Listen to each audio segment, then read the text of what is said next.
Class 10th का economics अर्थशास्त्र का चैप्टर नंबर 1 और मेरा नाम है कुमार सिकेन। अब हमारे सामने विकास। विकास क्या होता है? विकास दोस्तों, आपने जब भी विकास का नाम सुना होगा तो आपको लगा होगा कि भाई इसकी ना तरक्की हो गई। तो विकास का अर्थ सबके लिए अलग अलग होता है। विकास का मतलब होता है हमारा जो जीवन स्तर चल रहा है उस जीवन स्तर में सुधार होना विकास कहलाता है, या साथ साथ हमारे अर्थव्यवस्था में वृद्धि हो जाती है। मान के चलो अगर आपके लाइफस्टाइल में परिवर्तन हो रहा है, वृद्धि हो रही है, तो हमारी अर्थव्यवस्था में सिंपल सी बात है वृद्धि होगी। और यहाँ पे देखिए क्या लिखा है, वहां पे लिखा, यहाँ पे लिखा है कि अलग अलग लोगों के लिए विकास का जो अर्थ होता है वो अलग अलग होता है। विभिन्न श्रेणी के लिए विकास का अर्थ अलग अलग होता है, लक्ष्य अलग अलग होते हैं। अब देखिए हमारे सामने दो एग्जाम्पल है, जिसमें से पहला एग्जाम्पल है एक भूमिहीन ग्रामीण मजदूर का, यानी इसके पास जमीन नहीं है। तो इसके लिए विकास क्या होगा? इसके लिए विकास ये होगा कि काम जो ये कर रहा है इसको एक्स्ट्रा दिन मिले काम करने के लिए, काम करने के लिए अधिक दिन मिले, जितने ये काम कर रहा है उससे अधिक दिन। उसका इसको जो मजदूरी है वो ज्यादा मिले। अगर मान के चलो इसको 100 रुपए मिलता है मजदूरी और यही इसको मजदूरी बढ़ के मिलने लग जाए 200 रुपए के आसपास, तो इसको क्या होगा? इसका विकास हो जाएगा, यानी इसकी मजदूरी जो है वो बढ़ के मिल रही है। उसके सामाजिक भेदभाव, मान के चलो ये मजदूर है और ये गांव में रहता है लेकिन इसके पास जमीन नहीं है, तो इसके साथ सामाजिक भेदभाव हो सकता है। अगर मान के चलो सामाजिक भेदभाव इसके साथ नहीं होता है तो इसके लिए भी वो विकास है।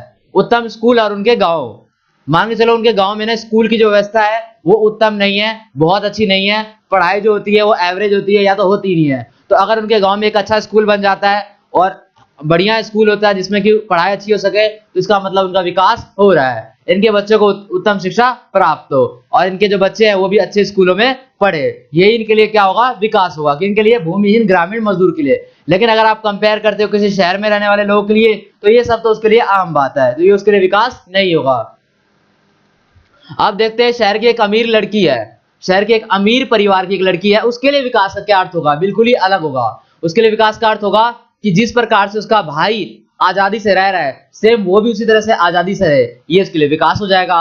शहरों की लड़कियां स्वतंत्र फैसले नहीं ले पाती है, खुले फैसले नहीं ले पाती है, अगर ये लड़की खुले फैसले ले सकती है अपना तो ये इसके लिए विकास है।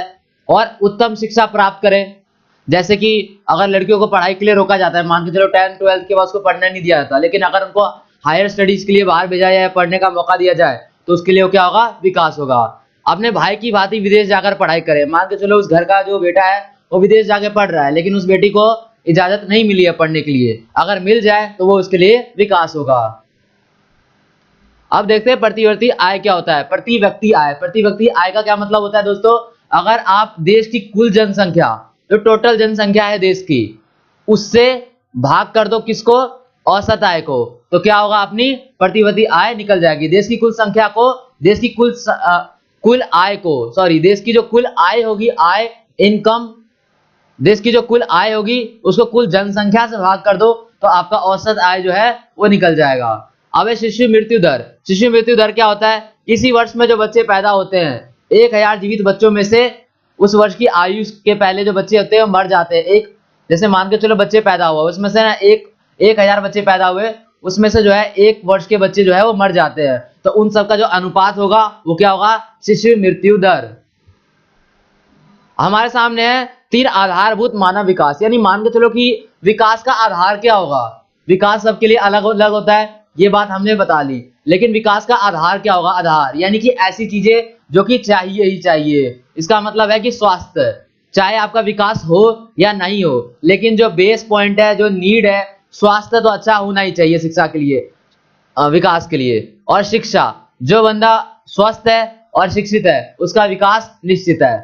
प्रति व्यक्ति आय, हाँ, उसकी जो आय है वो भी अच्छी होनी चाहिए। तो अब हमारे सामने आता है सत पोषणीय विकास। इससे आप क्या समझते हो? तो दोस्तों सत पोषणीय विकास को आप सरल भाषा में ये भी बोल सकते हो कि बिना पर्यावरण को जो नुकसान पहुंचाए विकास करे वो सत पोषणीय विकास होता है। यानी विकास भी हो और जो पर्यावरण है वो भी दूषित ना हो, तो वो क्या होगा? सत पोषणीय विकास। अब देखते हैं इसमें क्या है। यह पर्यावरण में बाधा के बिना विकास है, यानी पर्यावरण में हम बाधा नहीं पहुंचा रहे लेकिन हमारा विकास हो रहा है। विकास भविष्य की पीढ़ी की जरूरतों को समझते हैं। मान के चलो कि कभी क्या होता है कि हम विकास तो करते हैं लेकिन हम ये नहीं देखते कि क्या पता भविष्य की पीढ़ियों को इससे खतरा हो। लेकिन सतपोषणीय विकास में क्या है? हम ऐसा विकास करेंगे कि हम आगे फ्यूचर की अपनी पीढ़ी को भी समझते हुए चलेंगे कि क्या उनको कुछ परेशानी का सामना तो नहीं करना पड़ेगा। इस प्रकार से हम सतपोषणीय विकास करेंगे। यानी पॉइंट नंबर 1 कि हमारा पर्यावरण नुकसान नहीं होना चाहिए। पॉइंट नंबर 2 हम अपने भविष्य की पीढ़ी का भी ध्यान रखेंगे। वो क्या होता है? सतपोषणीय विकास। अब हमारे सामने क्या है? कुछ क्वेश्चन है। क्वेश्चन क्या कह रहे हैं? यह आवश्यक नहीं है कि पैसा सभी वस्तु और सेवाओं को खरीद सकता है। उदाहरण देकर समझाइए। यानी कि क्या कह रहे हैं? हमें कह रहे हैं कि पैसा जो है सब चीजों को नहीं खरीद सकता। उदाहरण दे दो। कोई नहीं, हम उदाहरण देते हैं। उदाहरण क्या है? अगर आपके पास बहुत ज्यादा पैसा है तब भी आप मुक्त पर्यावरण नहीं खरीद सकते। प्रदूषण मुक्त वातावरण नहीं खरीद सकते। आपको जो प्रदूषण होगा वो आपके पैसे से निर्भर नहीं करता है।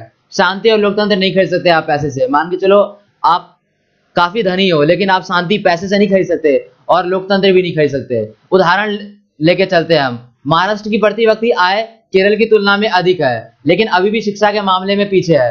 इसने क्या कहा? इसने कहा कि देखो महाराष्ट्र जो है अपना, महाराष्ट्र में पैसे ज्यादा है यानी प्रति व्यक्ति आय ज्यादा है, लेकिन केरल में क्या है? केरल में शिक्षित लोगों की संख्या ज्यादा है। यानी ये क्या कहने की कोशिश कर रहा है? ये कह रहा है कि पैसे से आप क्या नहीं खरीद सकते? शिक्षा नहीं खरीद सकते। क्योंकि महाराष्ट्र में लोग तो अमीर है, प्रति व्यक्ति आय तो ज्यादा है लेकिन शिक्षित लोग कम है ना। और केरल में क्या है? केरल में प्रति व्यक्ति आय कम है लेकिन शिक्षा के लोग ज्यादा है, शिक्षित लोग ज्यादा है। अब हमारे सामने एक क्वेश्चन है। क्या है? कौन मानव विकास रिपोर्ट प्रकाशित करता है? क्वेश्चन नंबर 1 हमारा ही बन जाता है कि कौन मानव विकास रिपोर्ट प्रकाशित करता है। दूसरा क्वेश्चन क्या बन जाता है? इस रिपोर्ट को तैयार करने के लिए इस्तेमाल किया गया मापदंड बताइए। यानी हमारे सामने इसी क्वेश्चन में 2 क्वेश्चन आ जाते हैं। पहले बताना है कि कौन प्रकाशित करता है और दूसरा बताना है मापदंड क्या है। तो संयुक्त राष्ट्र विकास कार्यक्रम यानी यूएनडीपी हर साल वार्षिक मानव विकास रिपोर्ट प्रकाशित करता है। तो पहले का हमारा आंसर जो है वो मिल गया। यूएनडीपी करता है हर साल प्रकाशित। उसका मापदंड क्या है? मापदंड वही है, सेम चीज, बेसिक नीड्स जो थे हमारे, स्वास्थ्य, शिक्षा और प्रति व्यक्ति आय। अब जो हमारे सामने 2 संसाधनों की बात हो रही है, एक हो रही है नवीकरणीय संसाधन, एक हो रहा है अनवीकरणीय संसाधन। तो दोस्तों नवीकरणीय संसाधन क्या होता है? नवीकरणीय संसाधन वह संसाधन होते हैं जिनको बनने में कम टाइम लगता है। मान के चलो अगर हम उसका इस्तेमाल भी बहुत ज्यादा करते हैं और वो खत्म होने की कगार पे है लेकिन वो तब भी वापस बन जाएगा। मान के चलो हम अगर पानी जो है वो पानी अगर हम खत्म करते हैं तो पानी का तो रिसाइकल चलता है ना। मान के चलो पानी एक तालाब में है, पानी उसके बाद फिर सूरज ने इसको सोख लिया, फिर वाष्पीकरण बन के ऊपर चला गया, उसके बाद दोबारा से बारिश से तो नीचे आ ही जाएगा वो। तो इसका मतलब क्या है कि वो दोबारा पुनर्स्थापन हो जाएगा। तो नवीकरणीय संसाधन क्या होते हैं? वह संसाधन होते हैं जिनके भंडार में प्राकृतिक द्वारा या परिस्थितियों द्वारा पुनर्स्थापन हो जाता है। लेकिन अनवीकरणीय संसाधन क्या है? अगर हम अनवीकरणीय संसाधन का इस्तेमाल ज्यादा से ज्यादा कर लेंगे तो दोबारा हमारे लिए नहीं बन पाएगा। दोस्तों बनता तो है ये लेकिन इसको बनने के लिए बहुत ज्यादा टाइम की आवश्यकता होती है। जैसे कि मान के चलो पेट्रोलियम के बनने में बहुत ज्यादा टाइम लगता है, बहुत ज्यादा। तो अगर हम उसको बहुत जल्दी बिना बचाए खर्च कर देते हैं तो हमारे लिए बहुत दिक्कत हो सकता है, हमें उसकी कमी भी बिल्कुल हो सकती है। तो अनवीकरणीय संसाधन वह संसाधन होते हैं जिनके भंडार में प्राकृतिक प्रक्रिया द्वारा पुनर्स्थापन नहीं होता है और अगर होता भी है तो बहुत लेट होता है। एग्जाम्पल के लिए आपके सामने क्या है? एग्जाम्पल के आपके सामने है कोयला। दोस्तों तो आपको वीडियो कैसी लगी? इस वीडियो को लाइक करके हमें बताएं, कमेंट कर दे, कोई डाउट हो तो, और शेयर करें अपने क्लासमेट के साथ, और हमारे चैनल को सब्सक्राइब करें लेटेस्ट अपलोड जानने के लिए।